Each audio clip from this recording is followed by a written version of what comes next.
RKB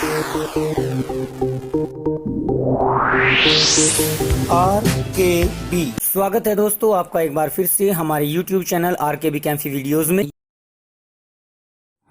कक्षा 9 की भौतिक विज्ञान की एक पहली वीडियो हम आपके सामने प्रस्तुत कर चुके हैं गति चैप्टर की, जिसमें हमने आपको भौतिक राशि के बारे में, उसके मात्रक के बारे में सूक्ष्म जानकारी दी थी। कुछ सदिश और अदिश प्रकार की भौतिक राशियों में हमने आपको जानकारी दी थी और उसमें बताया था कि गति की अवस्था क्या होती है और विराम की अवस्था क्या होती है। तो आइए अब हम इस चैप्टर का नेक्स्ट टॉपिक लेकर चलते हैं, जो कि आता है आपका दूरी या डिस्टेंस।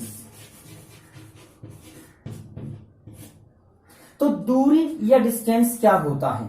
अब अगर हम एक बिंदु से या एक स्थान से किसी दूसरे स्थान पर जाते हैं, मान के चलिए हम अपने घर से स्कूल तक जाते हैं, तो अक्सर हमारे बारे में, हमारे मन में एक विचार आता है कि स्कूल कितनी दूर है।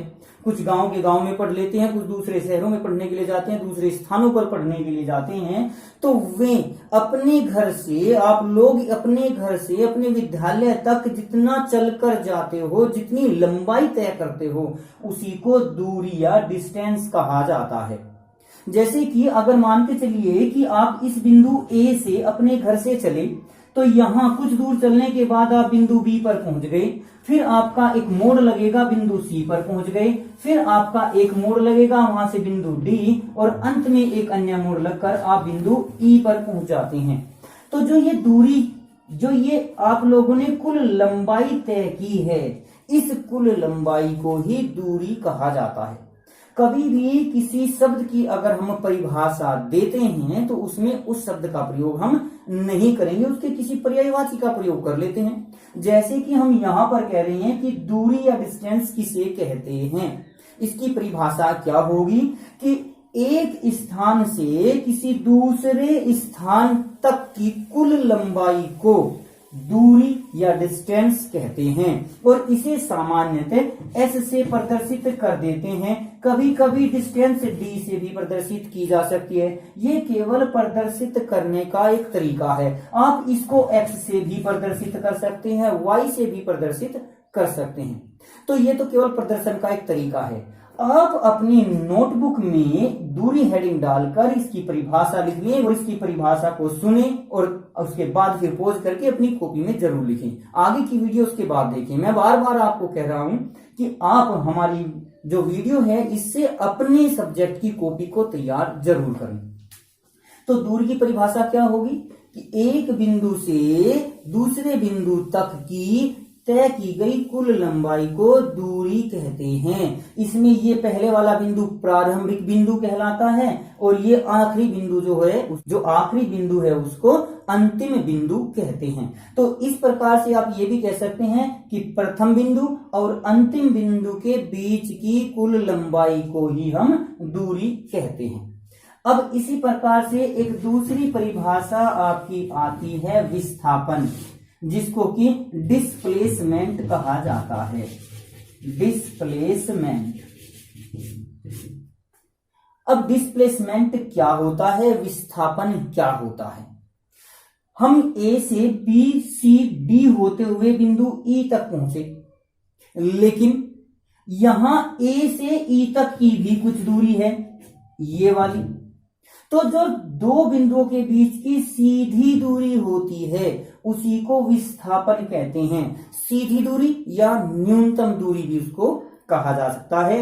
तो यहां पर हम इसकी परिभाषा कह सकते हैं the minimum distance. Distance minimum होनी चाहिए, न्यूनतम, कम से कम, सबसे कम जो दूरी होगी उसी को विस्थापन कहा जाता है। दो बिंदुओं के बीच की न्यूनतम दूरी को विस्थापन कहते हैं।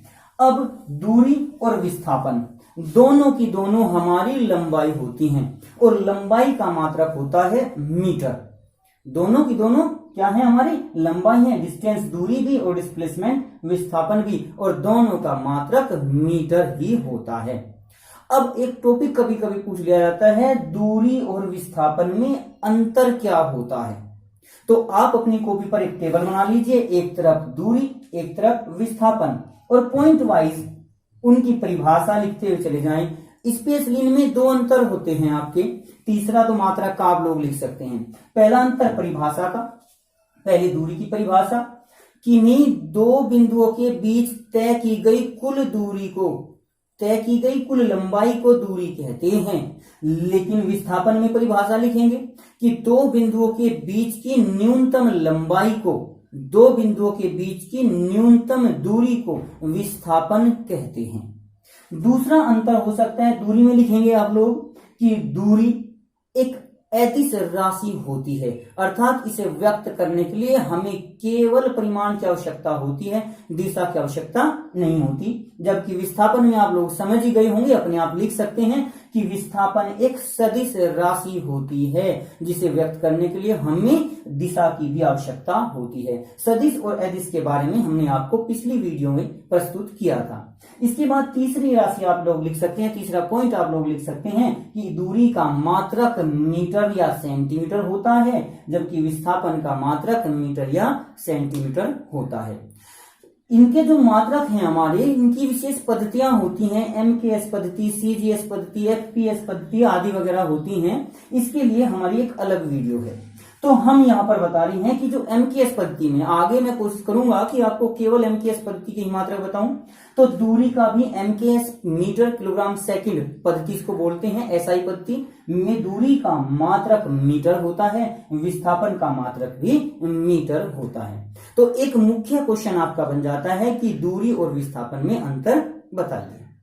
अब सदिश और अदिश राशियों में, चाहे वो हमारा दूरी हो, विस्थापन हो या कोई और भौतिक राशि हो, जो कि हम सदिश और अदिश के रूप में क्लासिफाइड करेंगे, वर्गीकृत करेंगे, उनके लिए आप एक बात और लिख सकते हो कि जो अदिश राशि होती है वो कभी भी ऋणात्मक नहीं होगी, लेकिन ये विस्थापन या जो भी सदिश राशि होती हैं वो ऋणात्मक हो सकती हैं।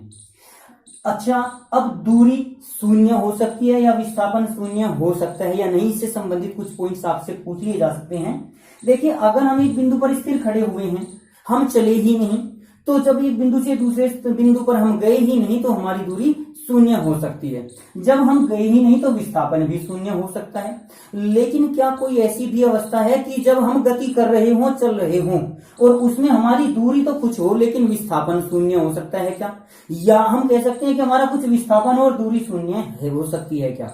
तो इसके लिए सबसे मेन बात एक है कि अगर हमने गति की, अगर हम गति की अवस्था में हैं तो हमारी दूरी कभी शून्य नहीं हो सकती, लेकिन विस्थापन शून्य हो सकता है। यानी अगर हम गति करते हैं तो दूरी कभी भी शून्य नहीं होगी। जैसे कि हम बिंदु A से चले, बिंदु B पर पहुंच गए, फिर बिंदु C पर गए, फिर बिंदु D पर गए और फिर बिंदु वापस A पर आ गए। इस प्रकार से हमने गति की। तो जहां से चले थे वापस उसी बिंदु पर आ गए, हमने एक सर्किल बना दिया, हमने एक क्लोज स्ट्रक्चर तैयार कर दी। ये मान के चलिए ये हमारा 2 मीटर है, ये भी 2 मीटर, ये भी 2, ये भी 2 मीटर। तो इस अवस्था में जो हमारी चली गई दूरी है, कुल लंबाई है, वो 2 दूनी 4 दूनी 8 मीटर के बराबर आ जाती है। लेकिन जिस बिंदु पर हम चले थे उसी बिंदु पर वापस पहुंच गए, तो इस अवस्था में हमारा विस्थापन शून्य होगा।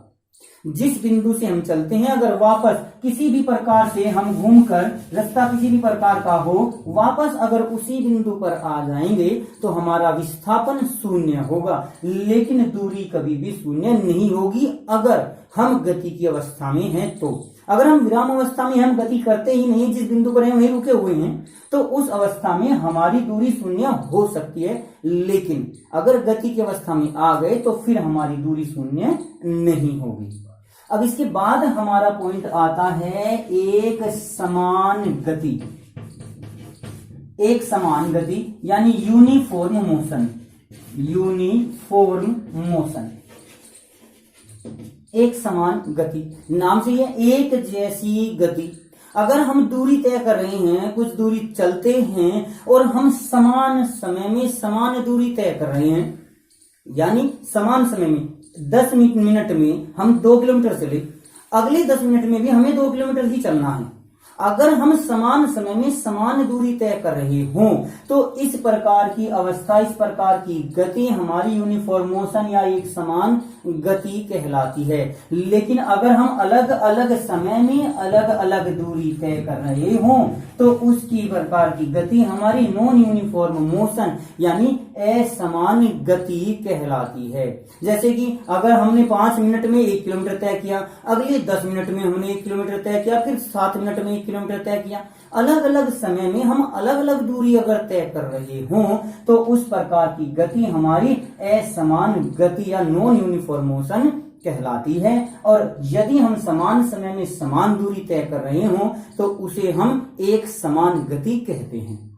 तो आज की वीडियो में हमने आपको एक समान गति असमान गति के बारे में जानकारी दी। उसके पश्चात आपको दूरी और विस्थापन में हमने आपको अंतर बताया। इन दोनों की परिभाषाएं बता दी। ये मुख्य अंतर आपकी सिलेबस में है दूरी और विस्थापन का, जो कि अदिश और सदिश को ध्यान में रखकर आपको बताया जाता है। तो आज की वीडियो में हम केवल इतना ही टॉपिक लेकर चलेंगे। अगली वीडियो में हम आपके सामने इस चैप्टर से संबंधित कुछ अन्य टॉपिक को लेकर आएंगे। उम्मीद करते हैं कि अभी तक हमने आपके सामने जो वीडियो प्रस्तुत की हैं उनसे आपको कुछ समझ में जरूर आया होगा। और अगर आपको कुछ थोड़ा भी समझ में आया हो, आपको अच्छी वीडियो लगती हो, तो आप इसको अपने दोस्तों में शेयर जरूर करें और वीडियो को लाइक करना न भूलें। धन्यवाद। आज की वीडियो में हमने आपको जो पढ़ाया है, अगर उसमें कोई टॉपिक आपकी समझ में नहीं आ रहा है तो आप कमेंट बॉक्स में जरूर लिखें। मैं तो आपको कहूंगा कि आप एनसीईआरटी बुक का अध्ययन जरूर करें और उसमें से भी कुछ न कुछ पॉइंट्स आपको जरूर मिल सकते हैं। हो सकता है हमने ही कोई पॉइंट छोड़ दिया हो, तो आप उन पॉइंट्स को पढ़ें और अगर कोई बिंदु आपकी समझ में नहीं आता तो आप कमेंट्स बॉक्स में जरूर लिखें। हम आपको उसका समाधान बताने की कोशिश जरूर करेंगे। आज की वीडियो में बस इतना ही। अगली वीडियो प्राप्त करने के लिए हमारे चैनल को सब्सक्राइब करें, वीडियो को लाइक करें और अगर वीडियो अच्छी लगे तो कमेंट्स करें और दोस्तों को भी शेयर करें।